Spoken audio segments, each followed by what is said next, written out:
Hello chemists, this is Miss Placino and you are watching Screencast 9.2 on calorimetry. In today's lesson we're going to talk about what calorimetry is and what it is used for. This lesson requires an understanding of lesson 9.1 where you were introduced to the formula Q equals MC delta T. So if you're not comfortable with that formula or you're completely unfamiliar with that formula, backtrack to lesson 9.1 and learn how to use it before watching this lesson.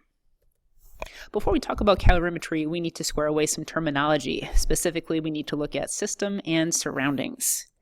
The system is the part of the universe that is being studied. So let's say you're running a chemical reaction in a beaker. The chemical reaction itself, not the container, not the beaker, makes up this system. It turns out that the system is very difficult for us to study directly, so often as chemists we're going to study the surroundings. And the surroundings are the rest of the universe that interact with the system. Generally speaking, we're going to study things like the beaker that the reaction is taking place in, the air or whatever other substances surrounding that beaker. It wouldn't really make sense to study what's happening to the air 500 miles away from that reaction. It's highly unlikely, especially with the reactions that we run, that there's going to be any sort of measurable effect. Let's get some pictures just to maybe clarify a little. In this case, the blue solution or liquid, whatever you'd like to think of it as, in the Erlenmeyer flask in that first or leftmost cube represents the system. Please note, it does not include the Erlenmeyer flask. It's really just the chemicals inside the flask that make up the system. If you move to that middle box, now the Erlenmeyer flask and everything in the cube around it is in blue. That makes up the surroundings. And if you add the system plus the surroundings, you get the content of the universe. And the surroundings box, I know it's like limited to this cube, but in reality it's going to extend out in every direction for an infinite distance. So system is what we are studying. The surroundings are the rest of the universe that interact with the system, and this is how we're going to gauge what type of reaction is occurring as far as exothermic and endothermic goes. We're able to study the surroundings and kind of deduce what's going on in the system. Studying the system directly is really difficult to do. So usually we're going to observe what happens to the surroundings and work backwards to figure out what happens to the system. And we're able to do this thanks to the first law of thermodynamics. The first law of thermodynamics is you do not talk about thermodynamics. That's actually entirely false. That is not the first law of thermo, but if you've watched Fight Club, I'm sure you understand what I'm getting at. If you've never seen it, go ahead and watch it, but be careful, it is pretty gritty. The first law of thermodynamics sounds a lot like the law of conservation of matter, but it's applied to energy. Energy cannot be created or destroyed. It can only change forms. So we can go from kinetic to potential energy and back, but it is impossible to create energy or destroy it. Energy has to come from previously existing energy. So we've got this little picture, energy before is the blue cube, energy after. Now it's like this blue and gray striped, I guess not cube, but three-dimensional object. It's the same exact amount of energy. Energy cannot be created or destroyed. It can only change forms. And for this reason, we're able to see what has happened to the energy of the surroundings and then work backwards and figure out what must have happened to the energy of the system. It's going to be equal but opposite. And this is where calorimetry comes into play. And you did a little bit of reading about calorimetry hopefully before you started watching this video. So this is a calorimeter, and there are a number of different types. There's open systems, closed systems, isolated systems. We're going to look really at closed systems. So in the calorimeter, you have this little like sample jar over here, you can think of it as, and that's where you're going to run the chemical reaction that you're interested in. So this is an oxygen atmosphere. There's a good chance, because of ignition wires, that this is going to be some sort of combustion reaction. Your favorite. We have a surrounding material. Generally speaking, this is going to be water. We're going to have to know how much water is present, and we're going to want to take the temperature of the water. Now, a fancy calorimeter, unlike the ones we're going to use in school, have like a stir to help make sure that the heat is being distributed evenly throughout the water, but we don't have to worry too much about that.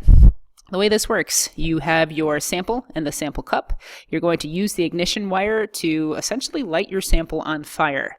The oxygen is going to be present and it's going to allow combustion to occur. My guess is you've lit stuff on fire before, so you know when something burns, it's giving off heat. Where does that heat go? These are not stink lines, these are energy or heat lines. It's going to go to the water. As a result, what should happen to the temperature of that water? Well, hopefully you're concluding that the temperature of the water should go up. Now, based on how much the temperature of the water changes, we can work backwards and figure out how much energy must have been released by that reaction. And that's how calorimetry works. In this case, the surroundings really are the calorimeter and the water, and the system is going to be the chemical reaction that we're studying. So a calorimeter is just the device that is used to measure the heat of a chemical reaction or phase change. We can also use it to determine the specific heat of other substances, and we're going to show you an example of that in just a little while. And this works because the energy that is lost by the system, so in this case, the reaction that's occurring in this little, copper-colored jar, whatever energy is lost or given off as that combustion reaction occurs, it has to be equal to the amount of energy that has been gained by the surroundings, more specifically the water. So we'll kind of write that in here. So in this case, the system is the reaction, and the surroundings, for our purposes, we'll think about it just as the water that's in the calorimeter. So I mentioned at the beginning of the lesson, you had to be familiar with the formula. It's not letting me write. Come on, you can do it. There we go. Q equals mc delta T. Now in the previous lesson, we just did a straightforward application of Q equals mc delta T, where basically you plug in for 3 of the 4 variables and you can solve for the other. This is a little bit fancier. It's a little bit more complicated. Now we have 2 different Qs, but we know what Q is equal to. It's equal to mc delta T. So technically you can figure out information about the system by substituting in mc delta T for Q of system. You can do the same thing. You can substitute in an mc delta T for the Q of the surroundings, and you can start to do some calculations that are going to give you information about specific heat. And if you're a little bit confused by what I mean, don't worry, we're going to walk through an example together.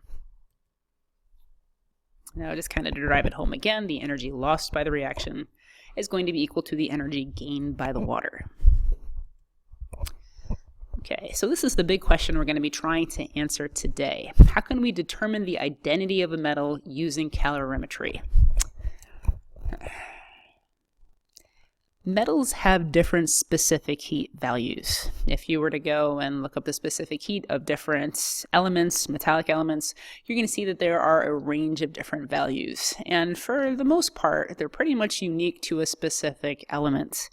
So it's possible that we can use calorimetry to determine the identity of a metal by trying to solve for its specific heat capacity. There we go. In other words, we can identify a metal if we're able to figure out its C value. The mass of a metal can change. It doesn't matter what the metal is. It can have any variety of masses. The change of temperature, well, if we give it enough energy, we can get whatever temperature change we want, assuming that we're not changing phase. So it's really C that's going to be the variable here. And if I can figure out the specific heat of a metal, I should be able to figure out what the identity of that metal is. So in class, we're going to walk through this experiment together, but needless to say, that's not really going to work here. So I'm just going to show you a quick video, and then we're going to talk about things together. So, all right, so if I'm going to try to find the specific heat of the metal, this is how I'm going to set up the lab. So in this case, we're being told that we're working with copper. It's kind of killing the suspense. So you're going to need to find the mass of the copper. Easy enough, we can do that using a scale. We're going to take our copper and we're going to heat it up. The way this is accomplished is by making a hot water bath. Now we can see that the water in the beaker is boiling, so you can probably draw some educated guesses about what the temperature of that water is. We're going to put water into a calorimeter, and we're going to measure its starting temperature.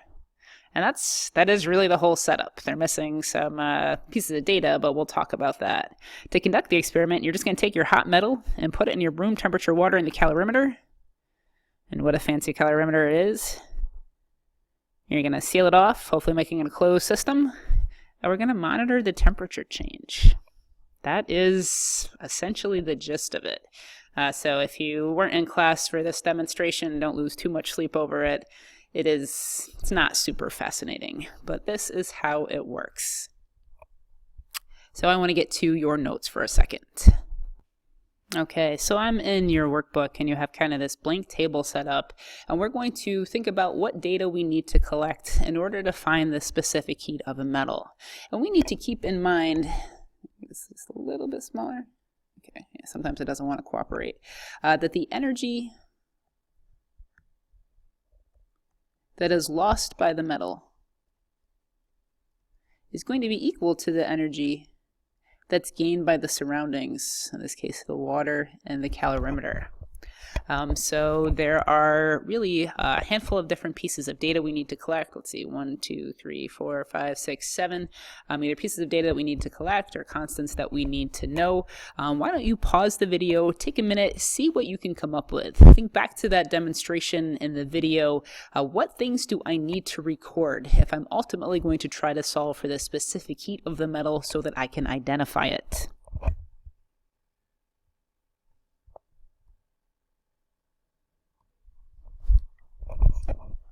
We know that the energy lost by the metal has to equal the energy gained by the water. You're probably sick of hearing me say that by now.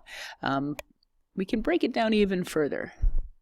We know that Q of the metal is going to be equal to MC of the metal delta T.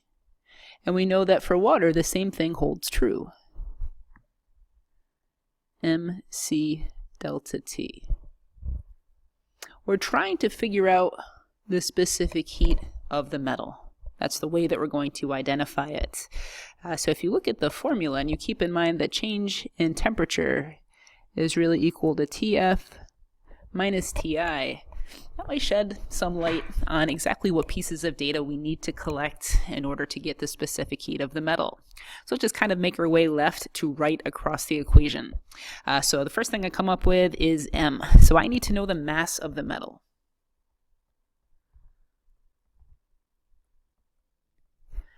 We know that as the size of the metal changes, if we have a really small piece of metal, like a 5-gram sample, it's going to take less energy to heat it up to a certain temperature than if you have a 50-gram sample of the metal. We don't know what the specific heat is, so we can't solve for C. That's not a piece of data we can collect. Temperature. We need to know the temperature initial of metal. And we're going to need to know the T final of metal. Kind of using that as an outline. See if you can figure out what data we need to collect, or information we already have available to us that's going to allow us to eventually solve for the specific heat of the metal. Right. Well, I need to know the mass of the water. Specifically the water in the calorimeter. And the calorimeter that they were using in the video was a coffee cup calorimeter, which is literally just a couple of styrofoam cups. Very high tech indeed. I need to know the specific heat of water.